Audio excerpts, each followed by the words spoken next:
because this whole thing is an endeavor in the spirit of endurance. The Triple Crown is all of that. So I think by the time I finish this, I hope that I can answer that. Not necessarily for all the hikers out there, but for myself. I mean, why is it I chose to do distance running?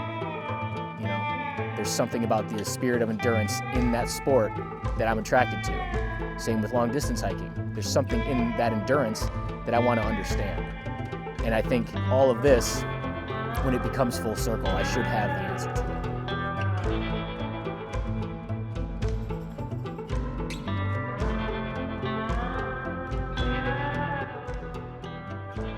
We are sitting here with Bird. We're at mile 105.7, and he's past the halfway point. Is that correct? I'm close to it. The official halfway point is still a few miles ahead, because the halfway for us is, I think, at mile 1098, because the trail this year is 2190 something. Yeah, so I'm still just a little shy of the halfway point, but I should be there tomorrow. Not too far from Penmar. First, I just want to thank you, man, for taking the time out of this is literally not just your day, but this is your hike. Yeah. I saw you sitting on the side of the road like hiker trash. Just driving by, and we got to link up, and we're here. True to our character, we're here next to a shelter, and yeah, it's a beautiful day here in Maryland, and since we last talked, which wasn't long ago, it really wasn't. It was only like just over 2 months ago, because it was I think like a week or something before I left. Yeah. Yeah. So in short, you've been, relative to most people, you've been hauling ass. Let's talk about that a little bit. As we were walking over here, you were telling me about some of your experience in the beginning. Tell me about that. The beginning of this trail, I mean, I knew not to underestimate the AT. Like, people will say, like, well, why'd you save the easiest one for last? It's like, well, this isn't the easiest. Like, physically, this is still a very demanding hike. So in the beginning of this hike, I was very surprised at just how demanding it was physically. The mountains in Georgia are rough. I mean, when you look at, like, the overall elevation profile, the halfway point, things relax. But on either end of it, the south end and the north end, it is jagged mountains up and down every day. And it's a lot of it. So that surprised me quite a bit. I was taking, like, there was a point where I was taking 3 ibuprofen in the morning. Just to, like... In the morning? Wow. Yeah. Well, because I'd wake up and just be so sore, because I was pushing, like, 20s, like, early on. So I'd wake up and I would just be like, all right, just take a few ibuprofen and get going. I don't take them anymore now. Like, I feel totally fine. I can do like 26 miles in a day, and by 6 p.m. I'm setting it down, which is a good feeling. But the beginning of this hike was pretty rough. Yeah. So you've done other trails. Let me just refresh the audience here. You've hiked the PCT in 20, and then you did the CDT as well. I don't know, there might be some people who are watching have done other trails come out here. I think for everyone, like you said, there's this process, right, where you have to be humbled, at least a little bit. Yeah. Because, you think of Georgia, you don't think of rugged mountains. You think of the Appalachian Mountains if you're from out west, and you don't think these trails can be that hard. What was it like for you just going through that mental adjustment, right? Like, man, I have so many trail miles underneath my feet, but this is kind of difficult. What was your thought process going through that? So I knew that I would at least get stronger at some point and things would get easier. So for as much as I struggled going up, the mountains and stuff in Georgia and North Carolina, I just kept telling myself, like, this is the start of a through hike. Like, being from Detroit, I have no way to, like, train to go up and down mountains unless I choose, like, the one hill in the city and just go up that 1,000 times. There's no way to train for it. So I think to keep myself focused on what I was doing, I just told myself, like, you're going to get stronger. Like, it always hurts in the beginning, and this is all part of a through hike. Like, it sort of always sucks in the beginning, and then eventually, as long as you don't get injured, you get to a point where the miles don't hurt as bad, So I just kept telling myself, it's going to be fine. You can put your pack on and keep walking in the morning. So that's a sign that things are going to be all right. Yeah. Does pain still give you cause for concern, or is it relative on a scale for you? Or I've kind of been comparing it to getting tattoos. Getting tattoos sucks, but having the tattoo is cool. And hiking, I mean, especially when you're doing longer distances, it kind of sucks. Like on the body, it really does suck as a whole. Like you're not eating well. You're eating enough to just keep you going, like fast calories. And the pain is sort of always constant, but it's not like injury pain. It's just you're in constant movement and your body is feeling the effects of that.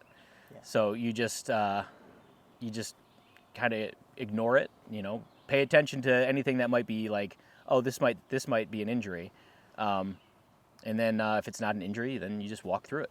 So that's a big thing that I think a lot of people don't know the difference between, right? When you have experience, and that's why I give athletes a big leg up out here, is because being able to discern pain, fatigue, mild or regular, from actual injury, that's like a major thing out here, because you know that's the difference between you having an overuse injury or not, or you just taking it easy, setting up shelter wherever you want. I don't want to make it about me, but I kind of liken this is that feeling of pain, mild pain, right? Like I feel my knees ache a little bit, or I feel that lactic acid building up on my muscles, and I almost feed off of that. It's almost a good feeling, because I know, like, okay, well, I might have lost a little bit of muscle from the last time I've been out, or my last hike, and it's just the process of it kind of building back up. And you know that as long as you just keep going, it will, right?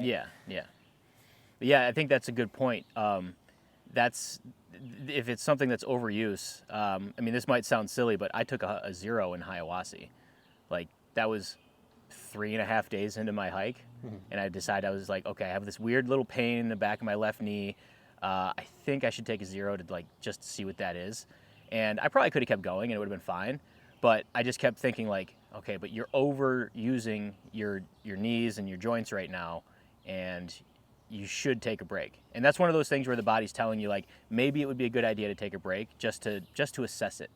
And then when I got back from my 0 in Hiawassee, the pain had subsided a little bit. It was still present, but it wasn't as bad. So I just kept going, just kept increasing the miles every day, and eventually it just went away. So it was just a slight pain from getting back out and putting miles down and carrying weight. But it could have been something that led to, like, maybe if I just kept going and kept putting the miles on and kept going, maybe I'd pulled something or snapped something or whatever, and then that's it. Your hike's over because you just didn't listen to your body and just take a break for a second just to make sure, Now, you weren't around, especially in the beginning, I'm sure you weren't around a lot of people for long. But no. But when you were, were you seeing a lot of others in pain? Were you hearing other people having injuries and no? And such? One common thing that and this comes from a lot of experience from hiking and long distance running, but people having issues with their footwear, and I was able to help some of those people and explain, well, it's not necessarily your footwear. Especially that first week, there were a lot of people who may have been 3 or 4 days in their hike, and if I caught up to them, I'd be able to chat with them at the shelter or something, and they would explain oh, I got this blister here, so I think I'm going to switch my shoes out. I was like, well, hold on a second, and then I'd ask questions about you have joint pains, or is it just the blister that's bothering you? And there's just things that happen in the beginning of a thru hike, if you've never done thru hiking or long distance anything, your feet are going to hurt and they are going to blister because you are not used to it. So let them blister, let the blisters heal, and then just patch them up and just keep moving. It's not the shoes necessarily. You can usually tell if it's a shoe. If it's just a hot spot from where your feet strike the ground, it's more than likely just from overuse and the fact that you're just putting more pressure on it throughout the day. So I was able to talk to some people out, instead of them replacing their footwear within the first week, it's just give it some time. Yeah. Let those injuries heal a little bit, the blisters heal, and see where you're at. Most people didn't have any kind of weird ankle or knee issue or hip problem, and if they were having those issues, it's okay, that might be your footwear. But if they have brand new shoes like a trail runner or something, more than likely it's not something that's worth replacing your entire shoe system for. Yeah. Yeah. It's really interesting. Like we find out real quickly out here just how interconnected the entire lower body is, and a lot of people who I've seen have those knee injuries, or Yeah. their knee is in pain. And oftentimes they think it's literally the knee itself, but I think we know that this whole thing's connected, right? Yeah. And so if your knee's hurting, it's those stabilizing muscles that are getting broken down, and that's why you're feeling all the pressure on your knees. So Yeah. roll that hamstring out. Yeah. Do those. Stretch out your foot, roll your feet out as well, because that's all. It's all connected there. So Yeah. I think that's a really cool dynamic, and I think more so than me at this stage in my journey in life, you're getting to witness kind of the whole hiking cycle. I don't know if that's the word to use, but I kind of explain the trail journey as it's like a birth when you start, and it's kind of the death of your hike when you end. But for you, it's much larger than that, because this is a Triple Crown journey, and this is the final leg Yeah. of that entire series. And so you have all this experience, and you're walking out onto this trail, which generally has the most novice, most people who are coming out and hiking the AT, this is their first hike. What has that been like for you personally, being able to be alongside all these folks who are relatively new to this, who are still bright-eyed and bushy-tailed? Has it allowed you to reflect on your own journey at all? Yeah. There's definitely you can definitely spot some of the novices. And being at the halfway point now, you're starting to see some of these people that are like, the look in their eyes is starting to match kind of the way that like other thru hikers I've met. Because this is a lot of miles to put down. But early on, everybody was just very fresh, and all their gear was like not quite dialed in. Neil Gap was a very interesting experience. There were people there that there was people that wanted to get to Maine. They're like, I need to get to Maine, but my pack is too heavy. Complete re-outfit, like total re-kitting of their pack. Everything's laid out, and for some of these people, it's interesting to see how it's like a lifetime journey for them, or like a lifetime goal, but it seems like they only put like a year's worth of research into their equipment. So it's kind of strange to see these people who are committed to wanting to get there and have been dreaming about it their whole life, only to feel like they're not going to make it. Yeah, it because their gear's too heavy, It doesn't make much sense to me why somebody would come out here, put so much time, maybe not the time, because if they're unprepared, you haven't put in the time required, but so much money, right? So much sacrifice, and to just come out here and, I get it, right? Because sometimes if you haven't done anything, how are you supposed to know? Yeah. But when it's a journey of 2,000 plus miles, you would think that there'd be some kind of preparation involved. I kind of came up with this phrase, the dream needs to be bigger than your pack. And the desire to finish this thing needs to be bigger than your pack. I can understand like wanting to pack your fears and everything, but some of these people have just never seen like a proper thru hiking kit. And I never would judge anybody. Like I was a novice once too, and my backpacking kit was horrible, and it took 2 thru hikes to like get it really dialed in, and that's all it takes for everybody else. Get a few hundred more miles under your feet, and your pack will get smaller and lighter, and it will still hurt, but it will hurt less when you go up and down the mountains.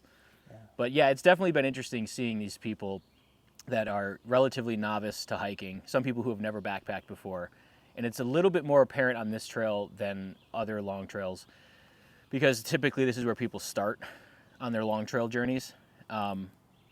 So yeah, it's been very interesting passing people who you can sort of look at and say, you're almost there. Like with your kit, you're almost there. Like they have the determination, they have an okay kit, but it just needs to be dialed in a little more. And then once they get that dialed in, they'll be gold. Yeah. Yeah. It's also impressive too, right? Because those who do get it are extremely adaptable. Especially the folks who come out here with 50 pounds on their back. I mean, I interviewed somebody recently who they came out here with almost 50 plus pounds on their back, but immediately they understood, okay, this is maybe not a mistake, but this isn't what's going to get me to the end, and so they quickly adapt, and they are sponges, right? They learn as they go up the trail, from trial and error. They learn from others, hopefully before that. You described the look in the eye of a hiker who, you can, without even a discussion, right? Because I think I immediately understood what you're saying. You can see them. You can say, all right, you know, this guy either has miles under them, or they're not new to this. Yeah. And it's not just their kit. It's their demeanor. It's the way they carry themselves. Spirit. Yeah. I've seen it's something in their eyes, the way that they are watching their trail, the way that they're moving. You know, there's just a lot of different signs. Like if they're all sweaty but they're still moving, they're not like sounding like they're struggling. There's just that's slightly bit more determination in somebody who really is going to finish. I feel like it shows in all of that, like especially just the way they're carrying themselves up a mountain and the way that their eyes dart on the trail. That's the thing I think will tell you, you know, if that person's going to make it. Instead of looking like they're just going to die, you know, they're sort of holding it together and just a couple more steps up. And yeah, so it's getting more apparent the farther into the hike you get. Early on, it was a little hard to judge because everybody's so like, this is amazing. You know, this sucks.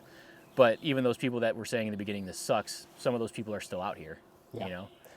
Well, it's like when you're in awe of something, your eyes, they widen. But also, while still being in awe, but hyper-focused on the trail, right? Which is what you're doing if you're paying attention, right, to where you're walking, especially on these rocks here. Yeah. There's this constant focus and awareness, because you can be aware of what's happening around you, but also fixated on what you need to do, which really, I mean, at this point, it's just, you're like a machine. Your legs walk in front of you, but it's also this beautiful art as well. Like simply walking on the trail, given maybe in Georgia not so much, but especially up here when there's different size, you know, there's different size rocks and roots that every single step you got to walk on.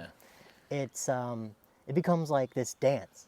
Right. And I think, like I said, you know, and like you mentioned, your eyes wide in the beginning, but they're wide as you go along, because they're just you're so focused. Well, that hyper focus, that's definitely something that like I'm attracted to as far as like life experiences, because I first experienced it when I was riding motorcycles. Like when you're riding a motorcycle, you have to be hyper focused. Like when you're on the highway, everything, like everybody's out to get you kind of thing, or like if you're approaching intersections, someone's going to go through the intersection. But that hyper focus while riding a motorcycle, you sort of see it out here, but kind of in slow motion, you know, like in comparison to riding a motorcycle. So when you're doing that hyper focus on the trail and, you know, walking and stepping very deliberately so you don't stumble, there's something in that I really find fun. You know, I guess that's the best way to say it. It's just fun. You know, and then when you finally get to like stop and take a break and you're no longer focused anymore, that unplugging, it's like such a relief almost, so you can really like sit back and take a break. But then when you get plugged back into it, it's just second nature, and everything's functioning the way it's supposed to be, and your body's very like in tune with itself and its surroundings, and it's a very cool feeling, that kind of hyper focused on deliberate stepping along the trail. I like how you mentioned how there's this dichotomy out here. I use that word a lot. I don't know why I like that word, but it's a good word. You're out. You're hiking. You're hyper focused on trail, but you step off when it's time to get into camp. You know, some of us hike with our, you know, we have our phones, and sometimes we can be distracted by that still, even out here. But most of the time, you know, when it's time to hike, we hike, and when it's time to just chill out, rest, relax, eat, sleep, dig a cat hole, like. That's our time, and it's very nice to just be able to step off of that and step into this space where, you know, where we can just truly relax and be at peace. And I think that you know, using the word like dichotomy, that the ruggedness of the trail mixed with the peacefulness at camp, because it gets very quiet out here, very dark some nights too. And when you're in your tent, and like for me, like when I've done my camp chores and I get to lay down like and put my head on the pillow, like that's the end of the day, right? Everything's done. That first time where you get to be horizontal, like at the end of the day, it is better than any good night's sleep I've had in the comfiest of beds anywhere. You know, because you're just like it when you compare that kind of relaxing to what you just did that day, you know, hiking 20 plus miles. It's just a way better kind of form of relaxing than anything else. Yeah. So there is like the balance of tough hiking, tough miles, but man, relaxing in camp, so good. Yeah. So before we get into any deeper topics, I think you are a good source of information. I think you've obviously you have plenty of experience. I'd like maybe for you to dive into some of your routine out here, practical information, right? Like, how do you structure your days as a hiker? What does that look like? Do you have a predetermined destination? Do you hike into what does that look for you on the daily out here when you're hiking? You're going into camp. Yeah, good question. So, for me, tomorrow's day starts with tonight's homework. And when I say homework, I study the map in my tent or in the shelter for about 20 or 30 minutes and just double check. I check the icons, make sure I know where I'm going, where my water is, what elevation I have. So when I wake up in the morning, I know, okay, I got about 26 and a half miles to go today, and my first water source is here in about this many miles. I have enough water to get me there, so I don't have to worry about water stops until 11 o'clock in the morning or whatever it is. So, yeah, I study the map the night before. I wake up kind of automatically now at this point. This comes from the CDT. Like, I was just waking up at 6 a.m. on the CDT just because that's the best way to get your miles in, wake up early. So I get waking up at 6 a.m. and then, I tear down camp. And I will typically leave camp with 2 liters of water, which is, you could say is excessive for the AT, but that allows me to just continuously hike until I need water. And then I take breaks every 5 or 6 miles. If there's views, I'll stop for a minute and enjoy the views, do maybe 45 minutes for lunch.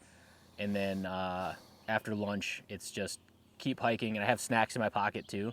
So like if I get hungry after a couple hours of hiking, just eat a snack while walking, keep going.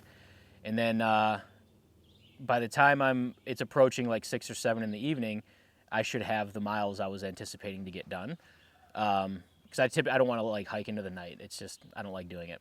But yeah, I think utilizing as much of the daytime as you can to hike and put miles in is the best way to put a lot of miles in. Because some people, you'll get to a decent camp spot by like 3 or 4 in the afternoon. You still got about 3.5 hours worth of good hiking left. So you could take a long break there and then just get back on the trail and put some more miles down. And that's typically it. I eat dinner after I set up my tent or get my bed set up in the shelter, study the map, rinse and repeat. And that's pretty much my day. I'm optimizing as much time as I can on the trail during the best weather. So if like there's a rainstorm the next day, okay, I should probably really hike until the sun sets tonight and set down a little bit later than usual, just so that I have better trail miles this day rather than tomorrow when it's going to rain. Yeah.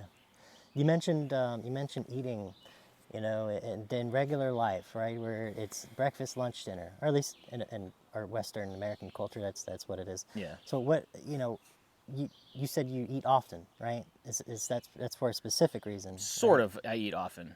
For somebody of my size, I don't eat enough calories. Technically speaking, I'm not eating enough. Mm-hmm.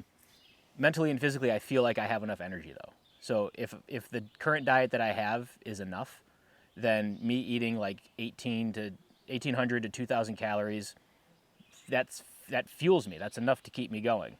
I should be eating like maybe twice that, but I don't because I don't have the stomach for it. So I'm assuming you make up for that in town. How? Not even in town. No? I don't. I'll get like like a regular meal from a restaurant.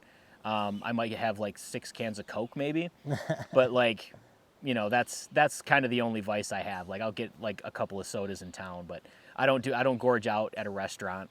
I stay away from the buffets. Yeah, I definitely don't eat enough. When I was on the CDT, my friend Just Right kind of pointed out that I wasn't eating a whole lot of calories, and this was well into that hike. I was in Wyoming by this point, mm-hmm. and I think we added up. I was eating maybe 1,800 calories in a day, just don't want to eat anymore. You Yeah. know, I have maybe a 600 calorie, 800 calorie dinner at night on the trail, and then it's kind of sporadic with like protein bars throughout the day. That's it. That's all I eat. Yeah, I think it's interesting. It's just like everything else out here. It's you got to hike your own hike. Our bodies are all different too. Yeah. So it's like talking about what's your favorite shoe. Yeah, like, exactly. It's useless, and then how one eats is also tailored to Mm-hmm. how their body reacts. Yeah. Because that's it. I mean, everything you do out here is this cohesion and relationship between the trail, you, and your body. Yeah. And you do what you need to do. Yeah. I mean, I'm just listening to my body when it comes to food. Yeah. You know, that's all I'm doing. Yeah. If I'm not that hungry, then I'm not going to eat that much food. Yeah. So in terms of how your sense of progression on this trail, maybe you can take this back to your other hikes, but specifically the AT. How do you manage your goals? Do you are they very nearsighted, or is it generally only the next tent site, shelter? Is it the next, even as soon as the next water source, or do you find that maybe the next town or each state kind of gives you that rewarding sense of progression? What does that look like for you? That's a great question. I think I could break it down into 3 goals. One is if I'm doing 20 some miles, okay, so small goal is get to the water source that I'll need, find a decent spot for a break, whatever. That's the small goal. The overall goal is to hike those miles in that day and get there before sunset. The overall goal is to get to Katahdin. I had a hiker ask me when he found out that this was the last leg of my Triple Crown.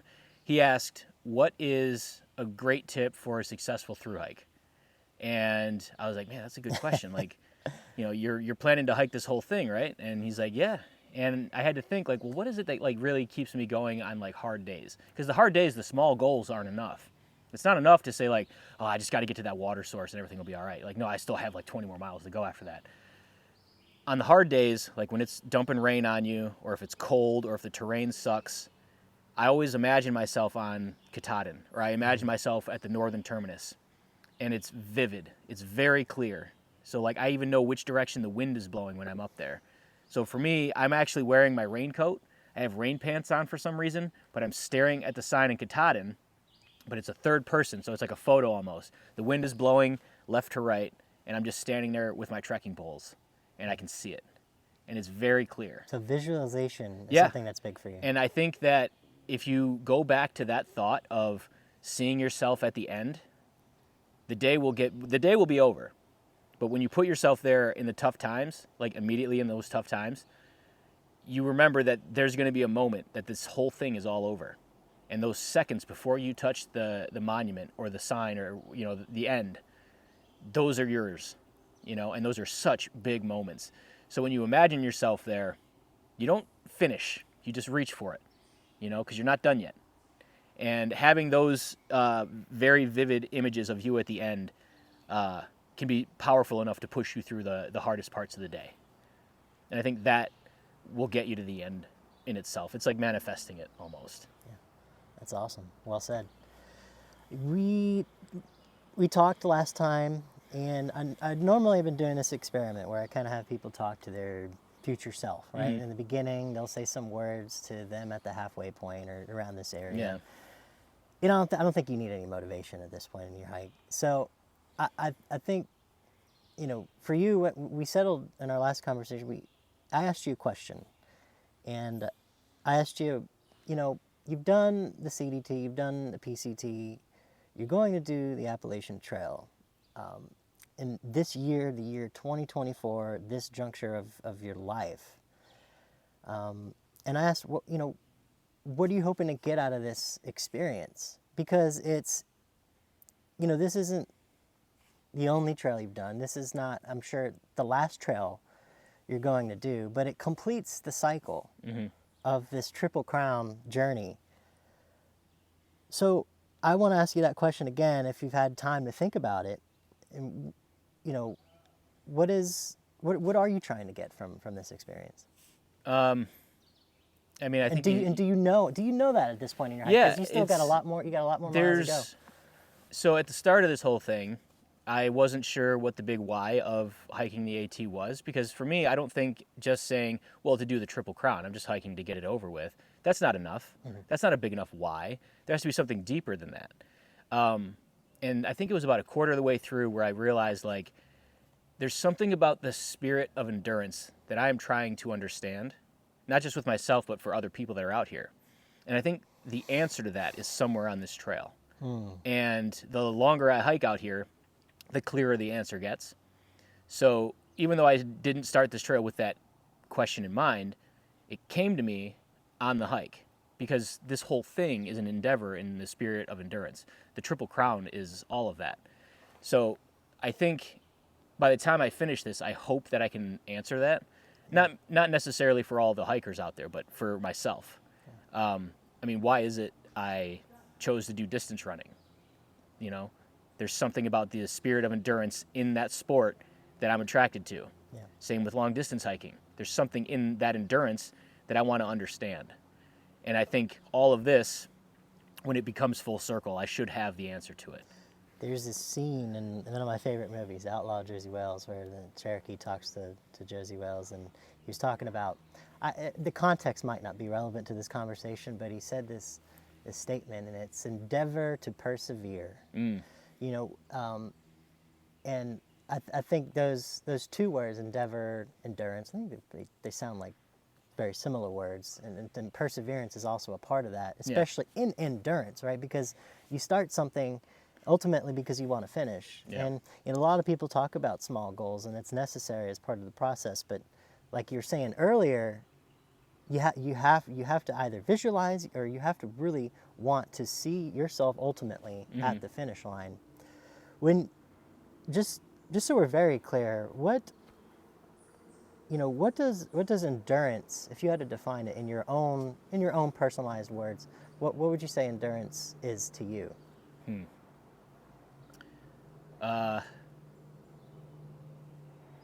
Learning that you have what it takes to not quit when things get tough, mentally and physically. I mean, I think at this point I at least know that is what endurance has meant to me. I know from all of the hiking and all of the running that I won't quit. There's if you ever run a full marathon, they typically have the half marathon. So when I would run a marathon, I could never be the guy that just juts off at the end of the half marathon and goes away, while all those other people go off and finish a full marathon. Because to me, that's like quitting. Not to take credit away from people who just choose to do a half marathon, but for me, I couldn't see myself breaking away from everyone else who's going on to do more. I would have to feel like I'm part of the crowd that could continue on. But yeah, I think endurance for me right now just means that I know that I have the stubbornness, I guess, to not quit. And it's not just in hiking and like physical things. You know, if you have an idea and you have ways to see it through, you can see it through to the end, until there's nothing left. Are you finding more and more as you wander off onto trails that, I think it's easy in the beginning in our hiking journeys to create this alter ego of ourselves and to pretend that that's who we are. But I think what theme that I'm finding with you as well is that you're finding that a lot of the things that drive you back home are the things that sustain you and keep driving you out here. Do you feel like Bird, and honestly, I even forgot your real name. At this point, okay. Do you feel like they're one and the same? I don't think I could have gotten this far if they weren't. I learned a long time ago that you have to be genuine to yourself before you can be genuine to other people. And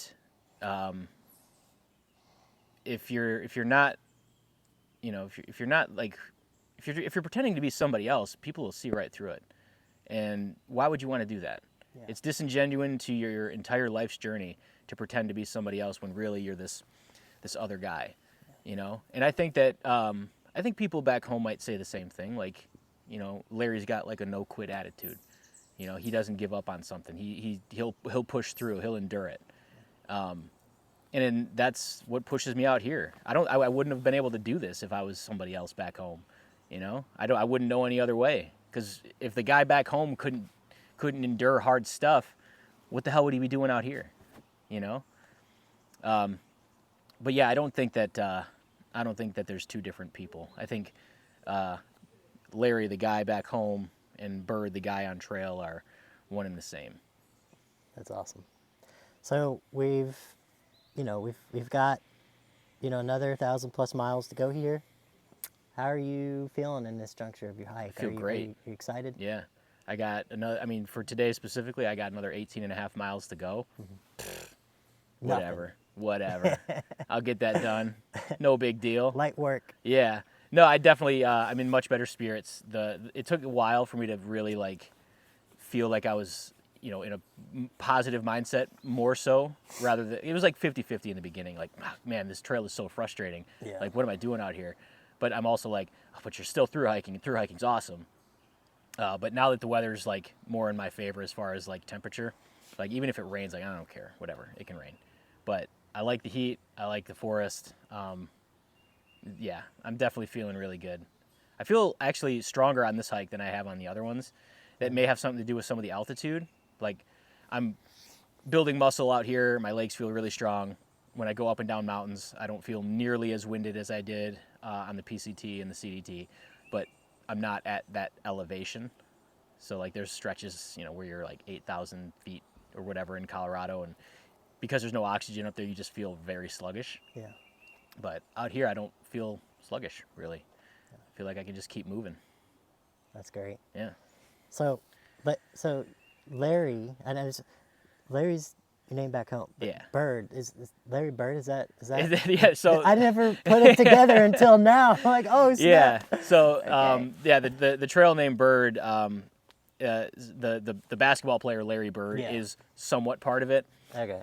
So yeah, my first name's Larry, and then there's the basketball player Larry Bird. My friend Mama Cass, who gave me the name, she put these three things together. So Larry Bird, the ball player, and then I have a bunch of bird tattoos, and I walk pigeon-toed. So a lot of avian stuff. Yeah. And she just was like, okay, you're Bird. Your trail name is just Bird. That's dope. Awesome. And I was like, I love that, because I do love birds. I have a bunch of them tattooed on me. That's sweet, man. I'm happy for you. I'm excited to just, one to just see this, the rest of this journey unfold for you, but also just to see you get the Triple Crown, man. That's a hell of an achievement. It's been a long journey for you, and I'm happy we could link up. I've really enjoyed your company. You're very eloquent, Thanks. very thoughtful person, and I've truly enjoyed your company. You're really cool people, good people, and thanks for meeting me out here, man. Thank you for having me. I've enjoyed the questions. They're, they get you thinking. You're getting to some of my emotions in there, man. I'm usually pretty stoic about things, but you ask a question and it gets deep, and it's like, oh man, what is that? Whew, give me a second here. Oh, cool, man. I appreciate you. Yeah, thank you. Good. Hell yeah. Bye, everybody.